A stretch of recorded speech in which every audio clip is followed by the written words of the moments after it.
یہ عہد علم کی فراوانی کا ہے مگر دانائی کی قلت کا بھی، معلومات ہر ہاتھ میں ہیں مگر مہارت ہر ذہن میں نہیں۔ یہی وہ بنیادی تضاد ہے جس نے جدید دنیا کو ایک ایسے سوال کے روبرو لا کھڑا کیا ہے جس کا جواب محض تعلیمی اسناد میں نہیں بلکہ انسان کے اندر پنہاں ہنر، صلاحیت اور تخلیقی طاقت میں پوشیدہ ہے۔ آج تعلیم اگر ہنر سے کٹ جائے تو وہ سماجی ترقی کے بجائے سماجی بے چینی کو جنم دیتی ہے، اور اگر ہنر تعلیم سے جدا ہو جائے تو وہ وقتی مفاد تو دے سکتا ہے مگر فکری بالیدگی سے محروم رہتا ہے۔ جدید دنیا کا اصل تقاضا انہی دونوں کا باہمی رشتہ ہے۔ انسانی تاریخ میں تعلیم کبھی محض روزگار کے لیے نہیں رہی۔ قدیم یونان میں تعلیم کا مقصد ورچو یعنی اخلاقی فضیلت تھا، موریلٹی تھا۔ افلاطون اور ارسطو کے نزدیک تعلیم انسان کو ایک بہتر شہری بناتی تھی، نہ کہ صرف ایک کاریگر۔ اسلامی تہذیب میں بھی علم کو نور کہا گیا، ایسا نور جو انسان کے باطن اور ظاہر دونوں کو روشن کرتا ہے، مگر یہ نور کبھی بے عمل نہیں رہا۔ بغداد کے بیت الحکمہ اور اندلس کی جامعات اور سمرقند کے مدارس میں علم کے ساتھ صنعت، طب، فلکیات، میتھ اور انڈسٹری یہ یکجا تھیں۔ یہی ہمہ گیر تصور تعلیم جدید دنیا میں دوبارہ ابھر رہا ہے مگر نئے تناظر میں۔ اب علم کی قدر اس کی عملی افادیت، سماجی اثر اور معاشی قدر سے جانی جاتی ہے۔ یہی وجہ ہے کہ آج نوئنگ سے زیادہ ڈوئنگ پر زور ہے، اور یہی وہ مقام ہے یہاں ہنر تعلیم کا لازمی جز بن جاتا ہے۔ 21ویں صدی کی سب سے بڑی خصوصیت رفتار ہے، تبدیلی کی رفتار، علم کے پھیلاؤ کی رفتار اور مہارت کے متروک ہو جانے کی رفتار۔ آج جو علم 4 سالہ ڈگری میں سکھایا جاتا ہے وہ بسا اوقات گریجویشن تک پہنچتے پہنچتے پرانا ہو چکا ہوتا ہے۔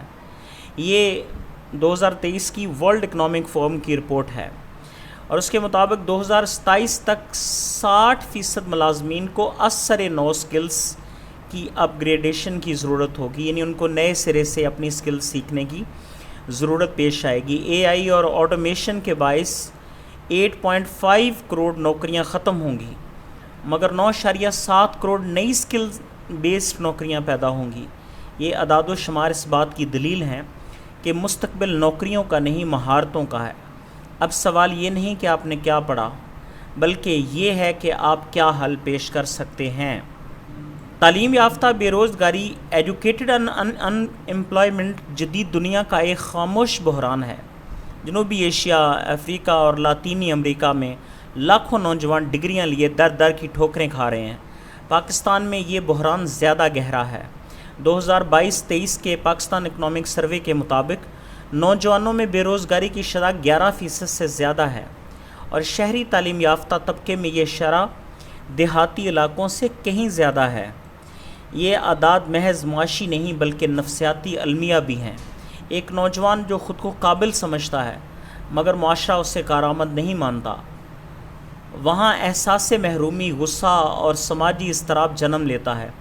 یہی وہ نفسیاتی خلا ہے، یہاں ہنر امید بن کر داخل ہوتا ہے۔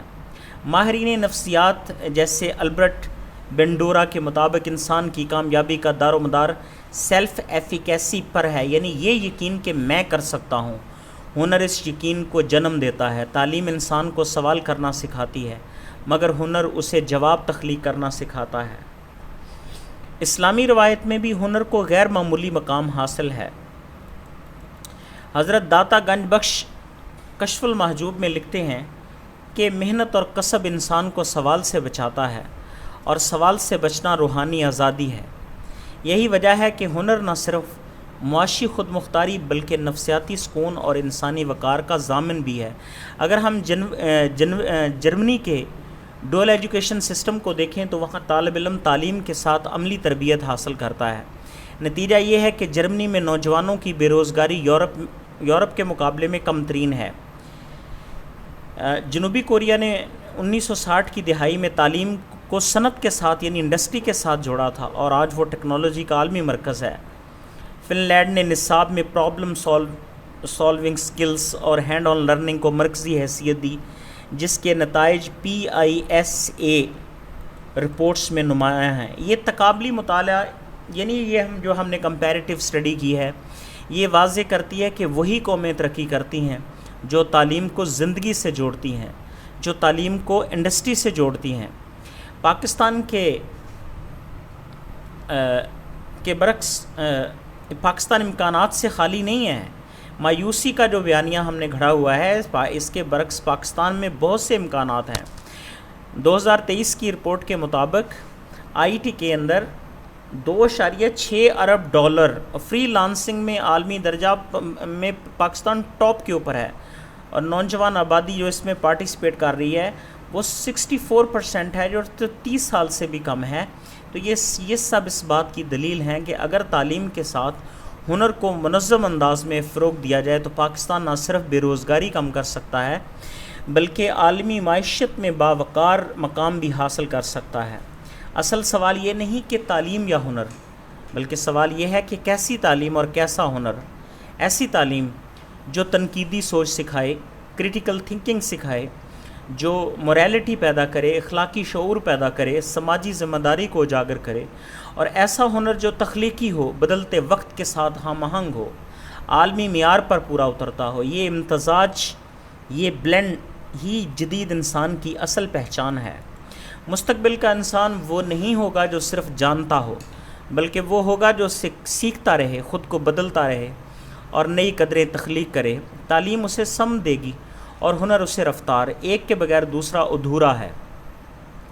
اس کے لیے کچھ عملی حل اور قابل عمل تجاویز ہیں۔ نصاب کی اثر نو تشکیل، ہر ڈگری کے ساتھ کم از کم ایک مارکیٹ ریلیونٹ اسکل لازمی طور پر سکھائی جائے۔ اساتذہ کی تربیت پہ اثر نو غور کیا جائے۔ اسکل بیس ٹیچنگ کے لیے اساتذہ کو جدید تربیت، جدید ٹریننگ، ٹیچر ٹریننگ ورکشاپس کروائی جائیں۔ نجی اور سرکاری اشتراک جو یعنی انڈسٹری اور اکیڈیمیا کا جو اشتراک ہے، اس کی شراکت داری کو بڑھایا جائے۔ TVET کا سماجی وقار، ہر ہنر مند کو کمتر نہیں، معیار قوم سمجھا جائے۔ ڈیجیٹل خواندگی، AI ڈیٹا اور ڈیجیٹل اکانومی کی بنیادی تعلیم دی جائے۔ ذہنی بیانیے کی تبدیلی کی جائے، یعنی کامیابی کا مطلب صرف ڈگری نہیں، قابلیت ہے۔ اور آخرکار یہ بات یاد رکھنی ہوگی کہ تعلیم انسان کو سوچنا سکھاتی ہے اور ہنر اسے جینا، اور جو قومیں سوچنے اور جینے دونوں کا ہنر سیکھ لیتی ہیں، تاریخ ان کے نام سنہری حروف میں لکھتی ہے۔ آخر میں آپ کی سہولت کے لیے ہم حوالہ جات پیش کرتے جاتے ہیں۔